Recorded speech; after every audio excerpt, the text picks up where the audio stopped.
Бажаю здоров'я, шановні українці. Звіт за цей день. Перше. Good health to you, fellow Ukrainians. A report for the day of June 15th. First, we have significant international steps that strengthen our position in several areas at once. The European Parliament has adopted a powerful resolution in support of our nation's European and Euro-Atlantic aspirations. There is a concrete call to the leaders of the European Union to define a clear path for our country's membership in the EU. And on the issue of the alliance, the European Parliament sets exactly the meaning of our Ukrainian contribution to Euro-Atlantic security, which envisages that Ukraine's path to NATO and a political invitation to accession should be developed in the context of preparations for the alliance summit in Vilnius already. The time for integration and security certainty has obviously come, and I thank all members of the European Parliament and the President of the European Parliament, Mrs. Roberta Metsola, as well as Chairman of the Verkhovna Rada of Ukraine, Ruslan Stefanchuk, for the constant and effective work with the parliaments of our partner countries. The second significant international step is the bill registered in the United States on the confiscation and transfer to our country of the assets of the Russian state, a terrorist state, as reparations.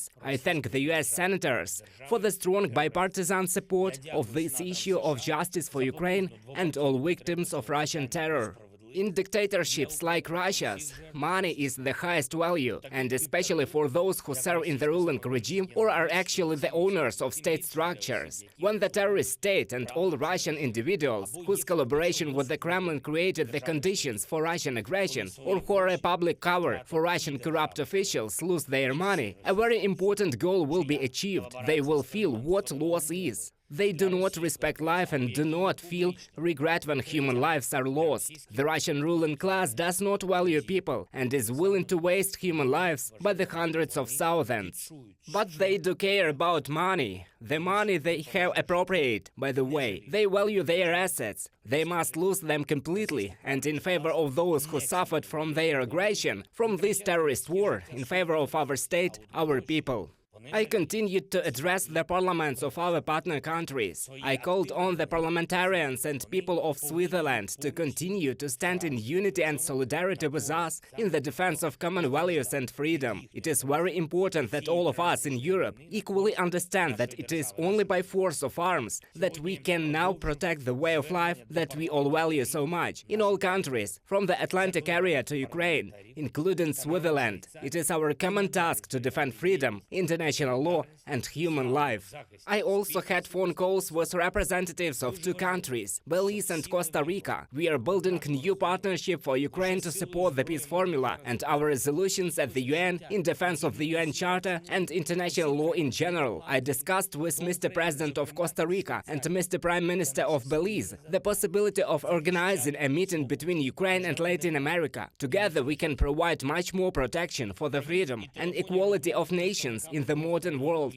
An important report was made on the situation in Kherson region and in the south of the country, in our Dnipropetrovsk region, after the Russian act of terrorism at the Kakhovka hydroelectric power plant. Disaster relief, humanitarian aid, drinking water supply, and all other sensitive and important issues. Prime Minister Shmyhal, Minister of Internal Affairs Klemenko, specialized deputy head of the office Kuleba, and representatives of local authorities. Another report was on the situation in Kryvyi Rih and Odessa after the recent terrorist attacks. And of course the front line. I thank all our warriors, every unit, every combat brigade for today's battles. I would like to mention 6 units in particular: the Hortitsa operational and strategic group of troops, paratroopers of our powerful 80th Separate Airborne Assault Brigade, the Tavria operational and strategic group of troops, warriors of our 23rd Separate Mechanized Brigade, Marines of the 35th and 37th Separate Brigades, warriors of the 128th Separate Mountain Assault Brigade of Zakarpattia and the 128th Separate Brigade of the Territorial Defense Forces. Thank you all guys for your efficiency, for your strength, courage, and for returning Ukrainian land to Ukraine and strengthening our Ukrainian will. Glory to everyone who is now in combat, at combat posts and on combat missions. Glory to all who train our warriors, who treats and rehabilitates our defenders after their injuries. I'm grateful to everyone in the world who helps. And by the way, another Ramstein on June 15th was quite productive. We are getting even stronger. Glory to Ukraine. Слава Україні!